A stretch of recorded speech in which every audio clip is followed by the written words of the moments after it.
ನೋಡಿ federation system ತೆಗೆದಾಕ್ಬಿಟ್ಟು ನೇರವಾಗಿ APMC ಬನ್ನಿ, ನೀವು ಎಫ್ಐಡ್ ಆಗಿದ್ರೆ ಎಫ್ಐಡ್ ಕೊಡಿ, ನೀವು 1 ಟನ್ ಅಂದ್ರೆ 8 ಟನ್ ಇರಲಿ, ನೀವು ಎಫ್ಐಡ್ ಕೊಟ್ಟು ನೀವು ನಿಜವಾದ ರೈತ ಆಗಿ ನಿಮ್ಮ ಜಮೀನಿಗೆ ಪಾಣಿ ಅಟ್ಯಾಚ್ ಮಾಡಿ ತಗೊಂಡು ಕೊಡಿ ಅಂತ ಹೇಳಿ ನೀವು ಅವ್ರ FID ದುಡ್ಡು ಹಾಕಿ. ಹೌದು, ಈ ಬಾರ್ಲು 100% ಕೊಟ್ರೆ ನಂದೇವೆ, ನನ್ನ ಸ್ವಂತ ಜಮೀನು, ನಾನು 4 ಸರಿ ಅಲ್ದು ಬಂದಿದ್ದೀನಿ. ಇಲ್ಲ ಅಲ್ಲಿ ಮನೆಗಿದ್ದವೆ ಮನ್ಗವು, ಯಾರನ್ನೋ ಮನೆಗೆ ಅಂಗಡಿಯವರು ಎಲ್ಲ 5,000 ರೂಪಾಯಿ ಕೊಪ್ಪರಿ ಮಾರ್ಕೆಟ್ ಕಣ್ರಿ.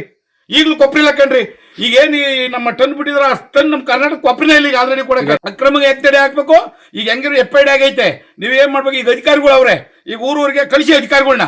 ಈಗ ಯಾರ್ಯಾರು ಕಾರ್ಡ್ ಇದೆ, ಏನಪ್ಪ ನಿನ್ ಕಾರ್ಡ್, ನಿನ್ ಕೊಬ್ಬರಿ ತೋರ್ಸುನಿ, ನಿಮ್ ಕೊಬ್ಬರಿ ತೋರ್ಸಿನಿ. ಆ ಕೊಬ್ಬರಿ ಇಲ್ದಿದ್ರೆ ಕೊಬ್ಬರಿ ಮುಟ್ಕೊಲ್ ಹಾಕೇಳಿ, ಅವ್ದು ಕೊಬ್ಬರಿ ಬುಡ್ಚಾರ ಮುಟ್ಕೊಲ್ ಹಾಕೇಳಿ.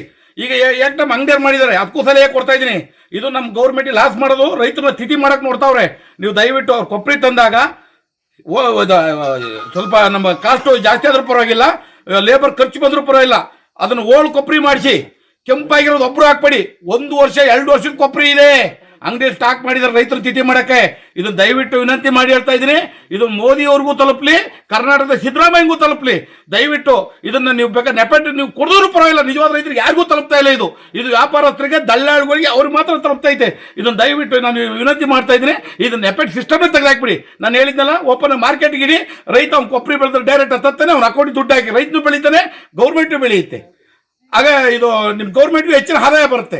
ಆಗ ಆಟೋಮೆಟಿಕ್ ಅಂಗಡಿಲಿ ಏನು ರೇಟ್ ಇದೆ ಇದಕ್ಕಿಂತ ಜಾಸ್ತಿ ಆಗುತ್ತೆ ರೇಟ್. ಸರ್ಟೇಜ್ ಮಾಡಿದ್ರೆ. Thank you.